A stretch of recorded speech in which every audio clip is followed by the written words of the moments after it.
আসসালামু আলাইকুম। আশা করি সবাই ভালোই আছেন। বর্তমান আমরা আছি এই দুইজন কিরগিজস্তান। তো কিরগিজস্তান আসলে দালাল বলছিল যে অনেক ভালো একটা দেশ। তো আমরা এখানে 5 লাখ টাকা খরচ করে আসছি। আসার পরে আমাকে কাজ দিছে, ফার্স্টে কাজ দিছিল আমাদের ডাস্টবিনে। তো ওইখান থেকে আমরা 2 দিন কাজ করে আইসা পড়ছি।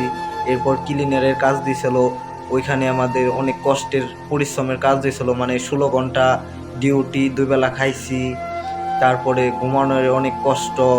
আবার আমাদের এখানে থেকে চেঞ্জ করে কাম দিছে, ইটের ভাটায় কাজ করছি। ইটের ভাটায় আপনার 14 ঘন্টা ডিউটি ছিল, কোনো খাওয়ান দাওয়ানের ব্যবস্থা নাই, বাথরুম নাই, গোসলখানা নাই। তো ওইখান থেকে আবার চলে আইছি। আসার পরে আমরা এই যে বর্তমান এক হোটেলে উঠছি।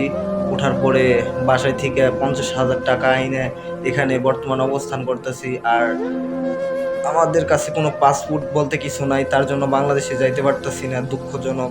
আর এই যে আমার পাশে একজন আছে, আমার ভাইয়েরও। তো কি করুম, আপনারা তো ভাবতেছেন না মনে হয় আমরা কত সুন্দর ফ্ল্যাট রুমের ভিতরে রয়েছি, খুব ভালোই আছি। আসলে ভাই না, যারা কিরগিজস্তান আসবেন 3 বেলা পাকিস্তানিদের সাথে রুটি খাইতে হইব, এছাড়া আর কোনো এই দেশে কোনো কিছু নাই। আর এখানে স্যালারিও তেমন দেয় না, বাংলাদেশের 10 থেকে 15 হাজার টাকা বাংলাদেশে পাওয়া যায়। আর এখানে বহুত কষ্টে আছি। আর এই দেশে কাম বলতে কোনো কিছু নাই, দালাল শহরের বাচ্চায় সব কিছু মিথ্যা কথা বলে এখানে আমাদের আনছে।